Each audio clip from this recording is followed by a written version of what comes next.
Hello दोस्तों, आज की हमारी कहानी है क्यों बहू को मांगना पड़ा हक। कहानी अच्छी लगे तो लाइक एंड शेयर कर दीजिए। सारिका, तुम्हारे पापा जी आम लाए हैं, जरा इन्हें धोकर ले आओ। सारिका के सास सुधा जी ने आवाज़ दी।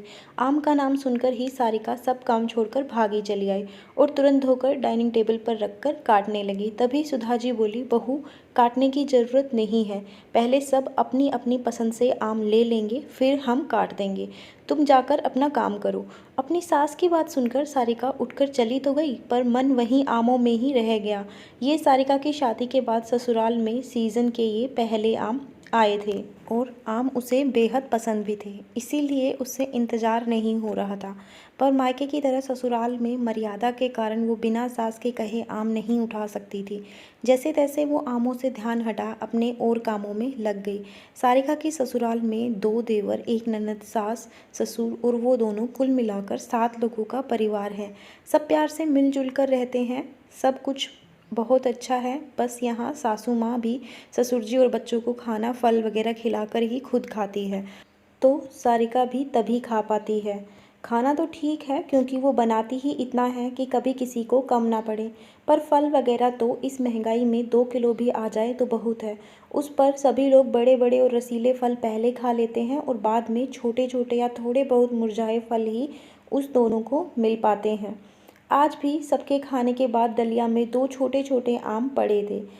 अगर सारिका मायके में होती तो उसे सबसे छोटा आम मिलता तो वो ज़मीन आसमान एक कर देती, पर यहाँ तो जो मिल रहा है वही बहुत है। उसे बस इस बात की शांति थी, कम से कम मिला तो, और फलों की तरह उन लोगों ने पूरे ख़त्म तो नहीं किए। अभी सास बहू दोनों आम काट कर खाने ही जा रही थी कि देवर ननद फिर आ धमके, ये कहते हुए, मम्मी भाभी आपके आम मीठे हैं, हमारा तो कच्चा निकल गया था, मज़ा नहीं आया। तो सुधा जी हंसते हुए बोली, तुम लोग ज़्यादा के चक्कर में बड़े बड़े आम लेते हो और वो कच्चे निकलेंगे ही, हमारा तो बहुत मीठा है। चखने चखाने में सुधा जी और सारिका की प्लेट में सिर्फ आम की गुठली पड़ी रह गई, जिसे देख सारिका की आंखों में आंसू आ गए। सारिका का लटका मुंह देख सुधा जी उसे समझाते हुए बोली, कोई बात नहीं बहू, बच्चे हैं, अगर उन्होंने खा भी लिया तो कोई बात नहीं, हमारे बच्चे खा पी के खुश रहें, इससे ज़्यादा हम महिलाओं को और क्या चाहिए। तुम चिंता मत करो, अगली बार जब आम आएंगे तब हम खा लेंगे। उनकी बात सुनकर सारिका कुछ न बोली, क्योंकि वो जानती थी अगली बार भी यही होगा। इस मामले में सारिका को पति से कोई हेल्प मिलने की उम्मीद नहीं थी, क्योंकि वो भी सारिका से उम्र में बड़े देवर एक बराबरी के देवर को बच्चे बोल उनका पक्ष लेते थे। आखिर उसने मन ही मन एक फैसला किया और अगली बार आम आने का इंतज़ार करने लगी। अगली बार जैसे ही सब आम खाने बैठे और सासू माँ ने सबकी पसंद के आम काटने शुरू किए, सारिका ने भी एक अलग चाकू लिया, बचे हुए छोटे आम काट लिए और सबके साथ ही सासू माँ को भी उनकी प्लेट दी और अपनी प्लेट लेकर कमरे में जाने लगी। तो पापा जी के साथ साथ सब उसे अजीब सी नज़रों से घूरने लगे, पर उसकी ननद तो कुछ ज़्यादा ही आगे थी, तो उसे टोकते हुए बोली, भाभी मम्मी ने तो कभी घर में जो भी आया वो पापा जी और हम बच्चों से पहले कभी नहीं खाया, और आज आप उल्टी गंगा बहा रही हैं सबके साथ में। माँ को आम देकर खुद भी अपने कमरे में खाने चली। हाँ दीदी, जो कभी नहीं हुआ वो अब होगा, क्योंकि फल तो सभी को स्वस्थ रखने के लिए ज़रूरी होते हैं। हम मिडिल क्लास के लोग रोज़ मेवा मिष्ठान तो खाते नहीं, पर पौष्टिक और हेल्दी खाना तो खा ही सकते हैं, जिसमें फल बहुत अहम होते हैं। पर मैं जब से आई हूँ तब से यही देख रही हूँ, पापा जी और आप सब लोग पहले ही एक बड़ा फल या फिर कभी कभी 2-2 भी खा लेते हैं। फिर भी जब मैं और मम्मी जी अपना फल खाने बैठते हैं तो आप लोग उसमें से भी खाने आ जाते हैं। मम्मी जी माँ होने के नाते आप लोगों से कुछ कहती नहीं हैं, पर उनका भी मन होता होगा कि वो पूरा आम खाए, पर उन्हें मिलता क्या है, आम की गुठली या पूरी थैली में जो सबसे छोटा होता है वो।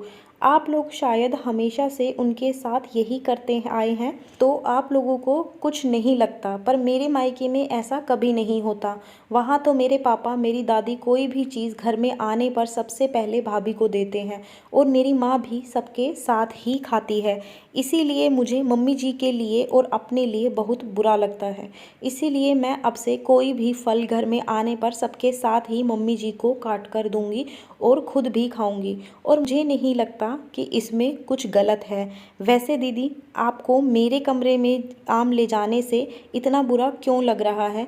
आपने तो पहले ही घर में सबसे छोटे होने का फ़ायदा उठाते हुए सबसे बड़ा आम अपने सामने रख रखा है। सारिका की बात सुनकर उसकी ननद जवाब न होने की वजह से बगले झाँकने लगी और अपनी बीवी और माँ के बारे में न सोचने की बात यूं सबके सामने आने से पापा जी, देवर और सारिका के पति चुपचाप आंखें झुकाए बैठे थे। बस सुधा जी पहली बार इतनी खुश दिखाई दे रही थी, क्योंकि जो बात उनके बच्चों ने उनके लिए नहीं सोची वो बात उनकी बहू ने उनके लिए सोची थी।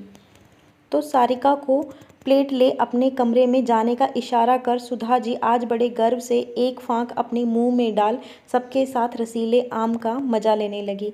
आज किसी की भी हिम्मत नहीं हो रही थी कि माँ की प्लेट से एक टुकड़ा भी उठा ले चखने के लिए। बहू को अपने लिए और अपनी सास के लिए हक मांगना पड़ा, तभी सबको अपनी गलती समझ में आई, वरना सब लोग इसे नॉर्मल समझते थे। तो अगर चाहते हो कोई आपकी बात समझे तो अपने लिए खुद बोलिए, तभी कोई समझेगा। धन्यवाद दोस्तों। कहानी अच्छी लगी हो तो लाइक एंड शेयर कर दीजिए, चैनल को सब्सक्राइब कर लीजिए ऐसी ही और कहानियों के लिए।